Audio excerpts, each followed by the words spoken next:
Viewers আজি মই উপস্থিত আছোঁ নাহৰকটীয়াত শ্ৰীমন্ত শংকৰদেৱ সংঘৰ 91 সংখ্যক অধিৱেশনত আপোনালোকক দৃশ্যসমূহ দেখাই গৈছোঁ আগলৈ।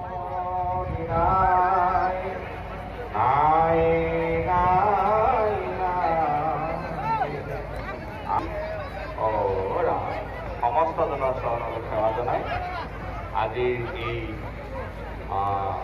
সাহিত্য সভাৰ অধিৱেশন ইমানতে সমাপ্তি হোৱা বুলি ঘোষণা কৰা হৈছে আৰু তাৰ লগে লগে আমাৰ আসনলৈ আমাৰ সংস্কৃতি শাখা সমিতিৰ সন্মানীয় সভাপতিসকলক আমি এই আসনলৈ আমন্ত্ৰণ জনাইছোঁ।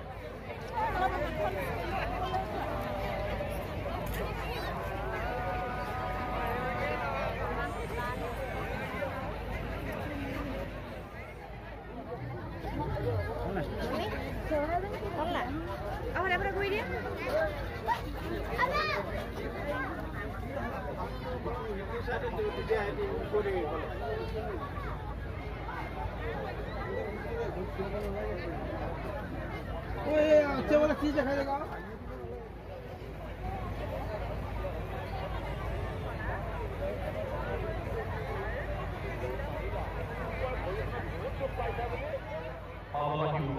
ডিব্ৰুগড় বিশ্ববিদ্যালয়ৰ সন্মানীয় মন্ত্ৰীয় ডক্টৰ জিতেন হাজৰিকাদেৱ আমি জিতেন হাজৰিকাদেৱক আপোনালোকৰ সন্মুখত পৰিচয় কৰাই দিব বিচাৰিছোঁ।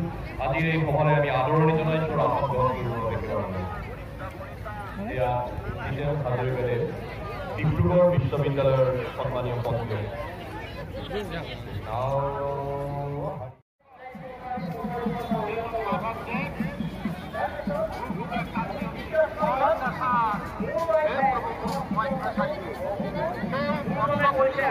তোমাৰ শত্ৰু দেখা পাইছে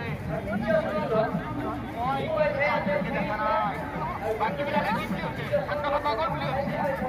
কিন্তু মাধৱদেৱে ধৰি আছে কথাটো শংকৰদেৱে সুধিলে তুমি কি কৰিলা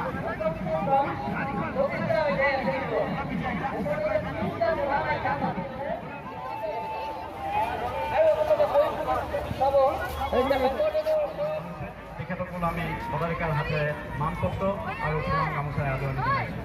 আন এগৰাকী হঠাতে এই খবৰবিলাক পাই কাণে কাণে শুনি তেখেতসকল আগুৱাই আহিল দিলীপ হাজৰিকা আৰু কল্পনা হাজৰিকা দিগবৈ মাৰ্ঘেৰিটা আন এগৰাকী মাৰ্ঘেৰিটা।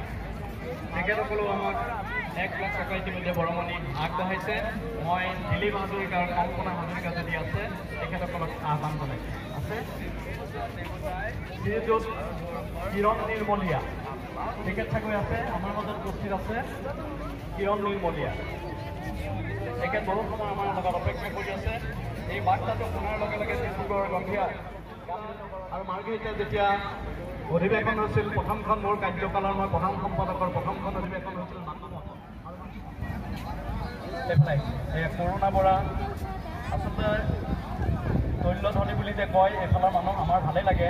আমাৰ নামনি অসমত মধ্য অসমত পানী থাকে মাটিৰ তলত কিন্তু ইয়াত তেল থাকে।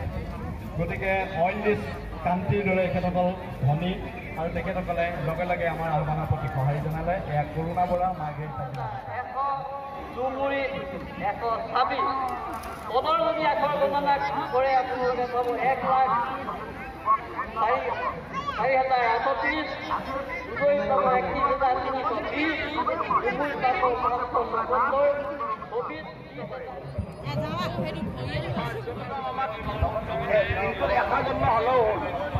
নহলে দুটাজন কিন্তু আমি কি হকে বিহকে খায়ে থাকো কৰিয়ে থাকো জানি এৰা আনমতি ভকতিত কৰাৰতি চাৰি ইটো বিষয় বিকল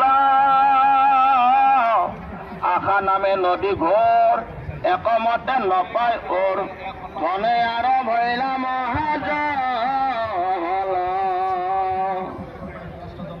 এই যে অনুষ্ঠানখন ইয়াত পাতিছে ডিব্ৰুগড়ত শংকৰদেৱ সংঘ যে আহিছে কিয় ৰাইজক বুজাব বিচাৰিছে। হে ৰাইজসকল শংকৰদেৱে হে শুদ্ধ সমাজ তৈয়াৰ কৰি থৈ গৈছে। শংকৰদেৱত আশ্ৰয় ল'ব লাগে, শংকৰদেৱৰ ধৰ্ম ধৰি আমি তৰি যাব লাগে। এই বাণীটো প্ৰচাৰৰ কাৰণে আমাৰ জাতি বৰ্ণ ভাষা নিৰ্বিশেষে সকলো এক মনুষ্য হিচাপে আমি সদস্য। এই অধিৱেশনৰ মাজেৰে কি হৈছে ৰাইজেৰ বুঝি পেয়েছে হয়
এবাৰ বজাই দিওঁ না আপোনাক মই কওঁ শুনক এইটাৰ পিছত দিলোঁ